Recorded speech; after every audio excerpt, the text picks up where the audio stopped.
Olá! Bem, qualquer grande descoberta, qualquer projeto, começa com uma pergunta. Mas e se a pergunta estiver errada logo de início? É isso que vamos ver hoje.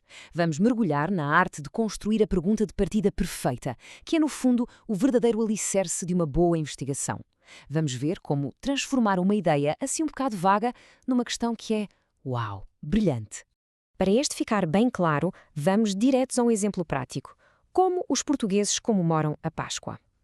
Bom, parece uma pergunta simples, não é? Parece inofensiva, direta. Mas, na verdade, esta pergunta é um péssimo ponto de partida. É mesmo um beco sem saída para qualquer investigador. E agora vamos perceber exatamente porquê. Mas antes de continuarmos, é fundamental percebermos isto. A pergunta de partida não é um pormenor. De todo.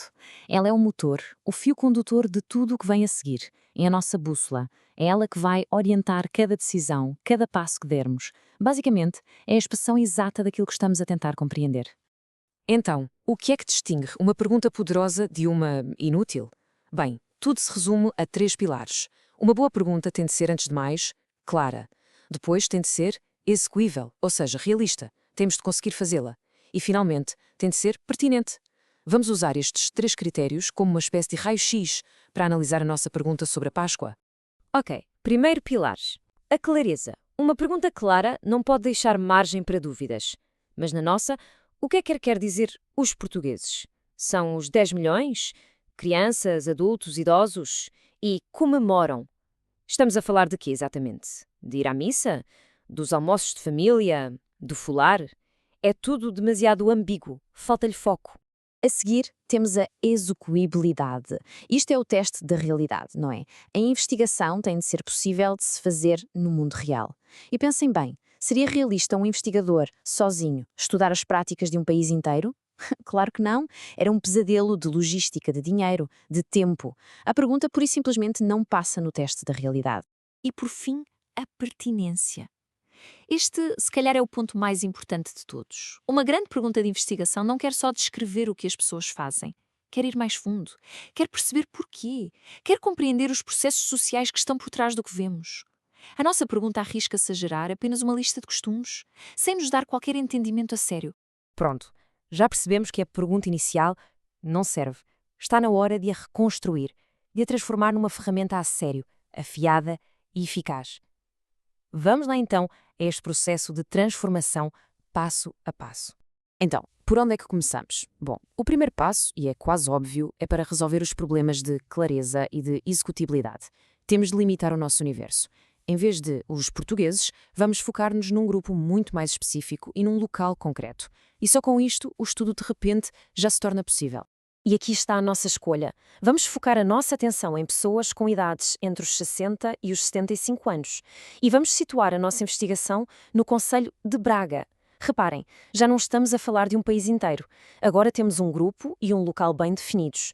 E esta escolha, como vamos ver a seguir, está longe de ser aleatória. É aqui que a coisa fica mesmo interessante. A escolha de Braga é totalmente estratégica. Porquê? Porque é uma cidade com uma tradição religiosa fortíssima, mas que ao mesmo tempo é a mais jovem do país. Que contraste incrível para explorar. Além disso, permite-nos ver coisas como o impacto da pandemia nestas atividades e aprofundar a variável religião.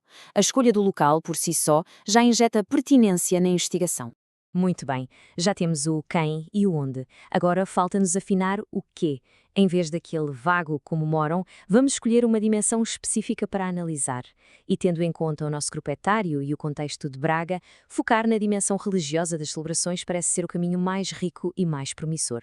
E o resultado? Bem, o resultado é esta transformação brutal. Olhem bem para o contraste. De um lado, uma curiosidade geral. Do outro, um verdadeiro problema de investigação. Passamos de uma pergunta curta e vaga para uma pergunta mais longa, sim, mas incrivelmente precisa e carregada de intenção. Vamos olhar para ela outra vez, com atenção. Reparem como cada palavra aqui tem um propósito. Ela define o fenómeno, a dimensão religiosa da Páscoa, define a população-alvo, indivíduos de 60 a 75 anos, e define o local, o concelho de Braga. Já não há espaço para ambiguidades, pois não? E pronto, fechamos o círculo. Vamos fazer o teste final à nossa nova pergunta com os três pilares. É clara? Sim, agora sabemos exatamente o que procurar. É execuível? Absolutamente. É um projeto perfeitamente realista. E é pertinente? Sem dúvida. Agora, o objetivo é compreender um fenómeno social complexo, não é só fazer uma lista de tradições. E terminamos com esta ideia, que é a mais importante de todas. O impacto de uma boa pergunta é total. Ela não dá só o pontapé de saída, ela define os limites do campo, guia a metodologia e determina a profundidade a que vamos conseguir chegar. Uma má pergunta leva um beco sem saída, uma grande pergunta abre o caminho para o conhecimento. No fundo, a lição é esta. A pergunta não é apenas o início da investigação, a pergunta é a própria investigação.